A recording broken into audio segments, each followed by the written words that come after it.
Spirituality and premonition में आपका स्वागत है। हरे कृष्णा। चैनल से जुड़े सदस्यों का आभार और नए मेहमानों का स्वागत करती हूँ। अगर पहली बार चैनल देख रहे हैं तो मैं आपका शुक्रिया अदा करती हूँ। प्लीज मेरे चैनल को लाइक और सब्सक्राइब कीजिएगा। मुझे पूर्ण विश्वास है मेरी विकास यात्रा में आपका सहयोग हमेशा मेरे साथ बना रहेगा। दोस्तों, आज का ये वीडियो मैंने व्यक्ति के जिंदा होने के प्रमाण पर इसे बनाया है। हम लोग ज्यादातर भेड़ चाल में अपने परिवार, बच्चों को पालने पोसने, उसके बाद फिर नाती पोतियों को गोद में खिलाने और फिर मर जाने को ही जीवन मानकर झूठी परंपराओं में जी रहे होते हैं और भूल जाते हैं कि प्रभु ने हमें इस दुनिया में विशेष कार्यों को करने के लिए भी भेजा है। लेकिन जिन्होंने प्रभु कृपा से सत्य को पहचान लिया, वो फिर घर परिवार के साथ साथ देश और समाज के लिए भी कर्तव्य निभाते हैं। हमारे एक पुराने मित्र ने 2-3 दिन पहले मुझे फोन किया था और मुझसे पूछा कि कैसे हो विजया जी, जिंदा हो ना? तो मैंने कहा ये क्या बात हुई, कैसी बातें कर रहे हो, बोलो कहाँ मिलोगे या फिर ऑफिस में आ जाओ, वही प्रमाण मिल जाएगा मेरे जीवित होने का। उसके बाद फिर 10-12 मिनट मेरी उनसे बातचीत हुई, लेकिन ये प्रश्न पूरे दिन मेरे दिमाग में चलता रहा और ये सवाल मेरे लिए एक गहरी सोच का विषय बन गया। और शायद मजाक में नहीं, उन्होंने सही मायने में मेरे जिंदा होने का सबूत मांगा था।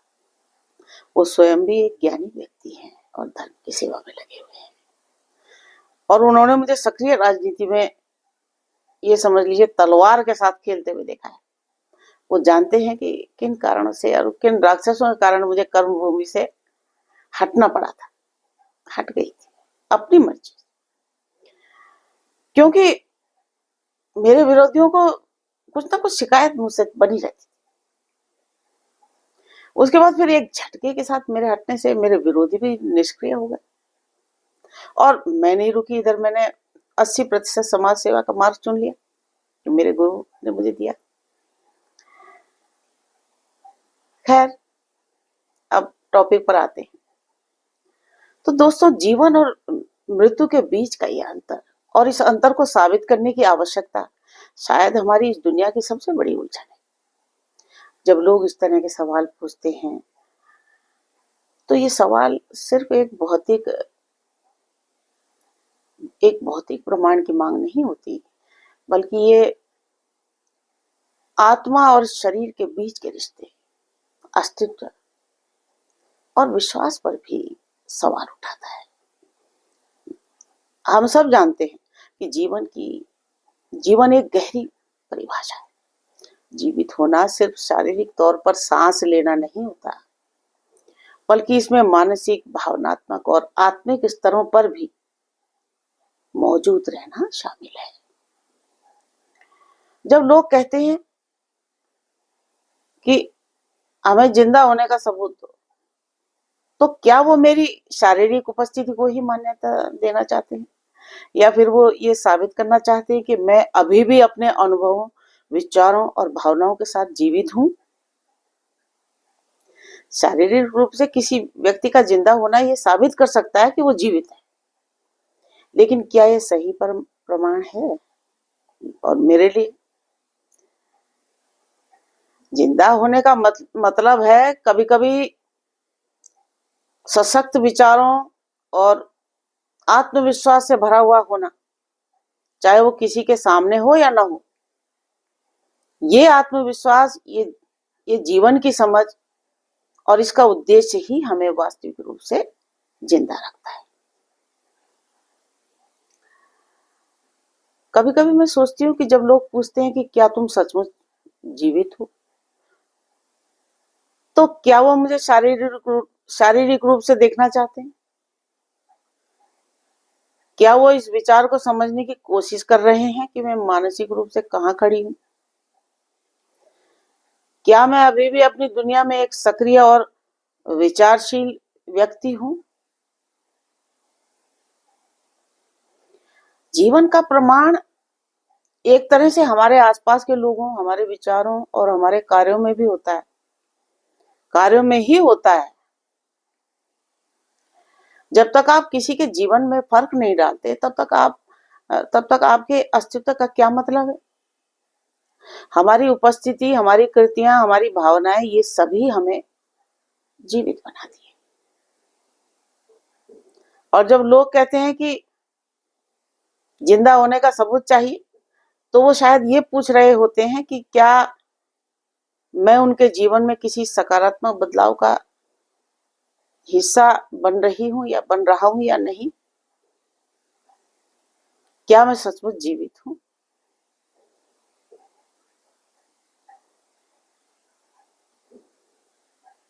मैं तो इतना जानती हूं कि अगर मेरी बातें और कार्य किसी के दिल को छूते हैं, किसी के जीवन में रोशनी लाते हैं, तो क्या मुझे ये साबित करने की जरूरत है कि मैं जीवित हूं? शायद मुझे ये सवाल खुद से पूछने की जरूरत नहीं है, क्योंकि मेरा हर कदम, मेरी हर भावना, मेरी हर सोच ये साबित करती है कि मैं सचमुच जीवित हूं।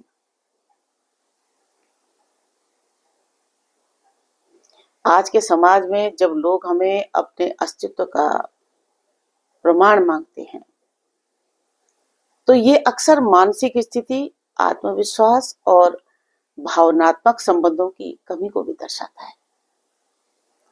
हम मानते हैं कि अगर किसी को हमारा शारीरिक रूप से उपस्थित होना नहीं दिखता, तो हम जीवित नहीं होते।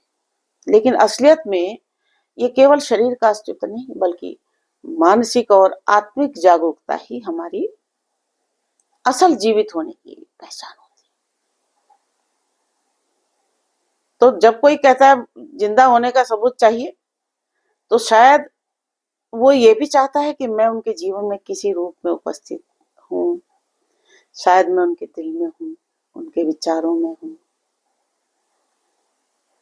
उनके जीवन की हर छोटी बड़ी घटना में एक हिस्से की तरह हूँ।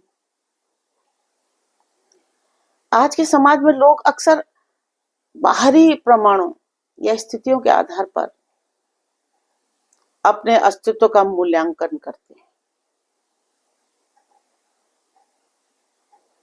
इस कथन के माध्यम से वो ये कहना चाहते हैं कि जीवन केवल शारीरिक रूप से मौजूद रहने का नाम नहीं है, बल्कि ये मानसिक, आत्मिक और आध्यात्मिक जागरूकता से जुड़ा हुआ है।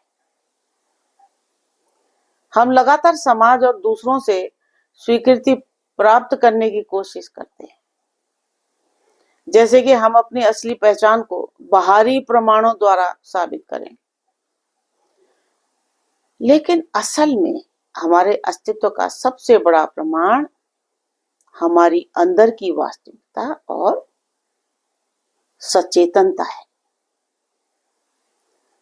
समाज में हम जो कुछ भी करते हैं, वो कभी भी हमारे सच्चे अस्तित्व की पहचान नहीं हो सकता, क्योंकि वो हमेशा बाहरी मान्यताओं और उम्मीदों पर आधारित होता है।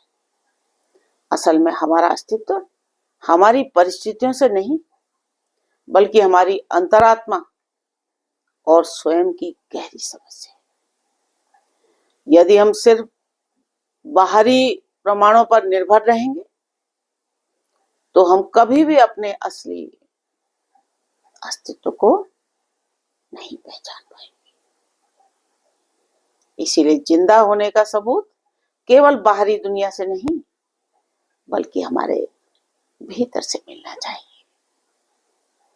हमें अपनी आत्मा, विचार और अनुभवों के माध्यम से अपनी वास्तविकता को समझना चाहिए, क्योंकि यही असली प्रमाण है। राधे राधे।